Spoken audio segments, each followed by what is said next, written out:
Chapter 3, Part 2. Feeling hurt all over, but letting on that I hadn't noticed anything, I handed the sack of candy to Daisy and said, "Guess what's happened?" Daisy always seemed to be about one jump ahead of me. Smiling, she said, I got to get my Daisy voice on. I already know about the monkeys, Jay Barry. Papa told Mama and me about them when he brought Sally Gooden in from the bottoms. Trying to act very important, I shoved my hands down in my pocket and said, "Those monkeys are worth quite a bit of money. I'm going to catch them and get myself that pony and gun I've been wanting." Every time I mentioned catching something to Daisy, she naturally figured that I intended to kill and skin it. Frowning, she said, "Jay Barry, I know how you've been wanting a pony and gun, but isn't there some other way you could get them? I've seen pictures of monkeys, and they're the cutest little things. I just couldn't stand to think of one being skinned. How would you like it if someone caught you and peeled your skin off? You wouldn't like it, would you?" "Ah, Daisy," I said, "you girls sure do think funny. I ever heard of anyone skinning a boy? I'm not going to skin the monkeys. I'm going to catch them alive. They won't be hurt in any way." Daisy sighed in relief and said, "I'm sure glad you're not going to hurt them.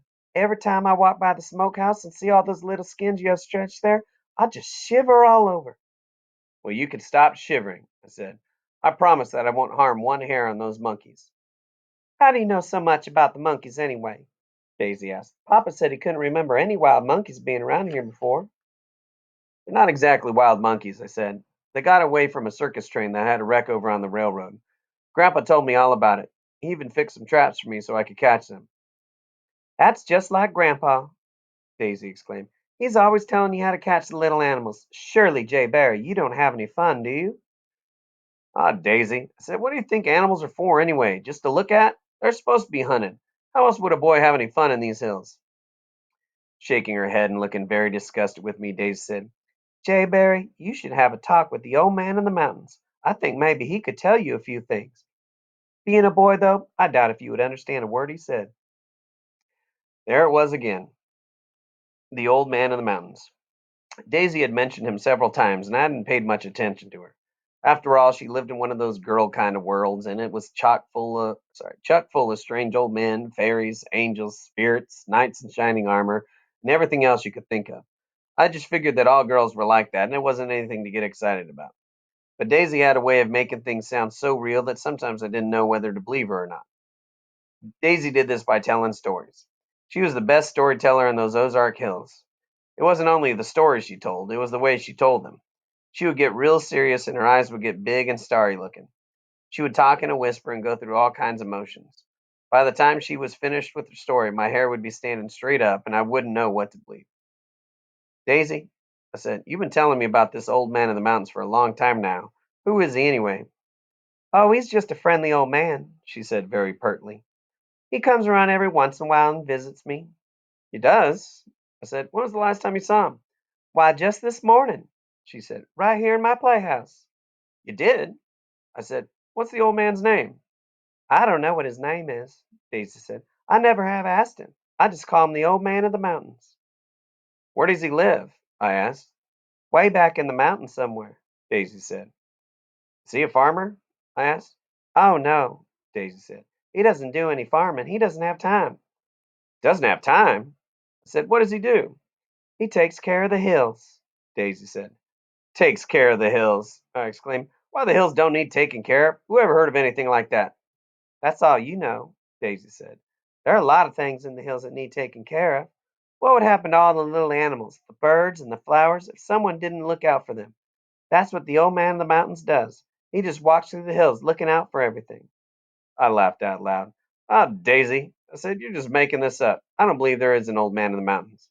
A frightened look flashed in Daisy's eyes. Placing a finger over her lips, she looked all around.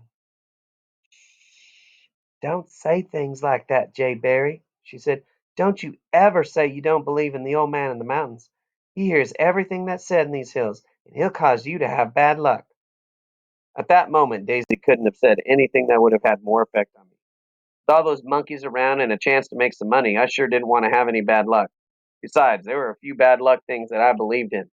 Things like hearing a screech owl at midnight, tripping over a broom, or dropping the water bucket in the well. Those were sure signs of bad luck. Now, maybe there was an old man in the mountains. Maybe he could cast a bad luck spell, and maybe he would get all fired up if I said I didn't believe in him. Anyhow, I wasn't taking any chances. Daisy, I said, is there really an old man in the mountains? And can he cause people to have bad luck? Looking at me as if I didn't have any sense at all, Daisy said, why, certainly, Jay Barry, there's an old man in the mountains. Everyone knows that. Well, I didn't, I said. With all that bad luck talk, Daisy saw that she had me worried and she took advantage of it. Getting very serious, she took another look around and started talking in a whisper. Sit down, Jay Barry, she said, and I'll tell you about the old man in the mountains. I didn't want to, but I sat down by her side and listened while she went into her story.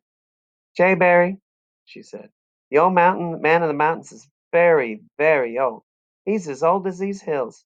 His hair is snow white and hangs way down over his shoulders. He wears a long white robe and sandals on his feet. Every time I see him, he has a crooked stick in his hand. He can just point that stick at something and it will disappear. Daisy, I interrupted in a low voice, is this old man a ghost or something? Oh no, Jay Barry, she whispered. He doesn't even look like a ghost. He has a kind, gentle face. He looks sad though, like maybe he feels sorry about something. I think he feels sorry for the little animals. I thought girls were the only ones that felt sorry for animals, I said. How come this old man feels sorry for them? Because it's his job to look out for them, Daisy said. You see, Jay Barry, when God made these hills, he needed someone to take care of the animals and birds and flowers. So he gave the job to the old man in the mountains. All he does now is walk around through the hills and take care of things. What does this old man do in the wintertime when the snows come and everything goes to sleep? I asked. What does he do then? Daisy had an answer for everything. He goes to sleep too, she said. That's the only time he gets to rest. He works so hard through the summer and that he's very tired when winter comes. So he just goes to sleep and rests until spring comes again. Daisy stopped to get her breath before going on. He's a wonderful old man, she said. You're good and believe in him, you'll always be happy and you'll never have bad luck. But if you're mean and hurt the little animals, you had better look out. He'll just point that stick at you and you're sure to have bad luck. Daisy had me so shaken up by now I hardly knew what to believe. Just to be on the safe side, I said, when will you see this old man again? Oh, I never know when I'll see him, she said. He just comes around any time he wants to. Well, the next time you see him, I said, getting to my feet, you tell him that I'd like to meet him and shake hands with him.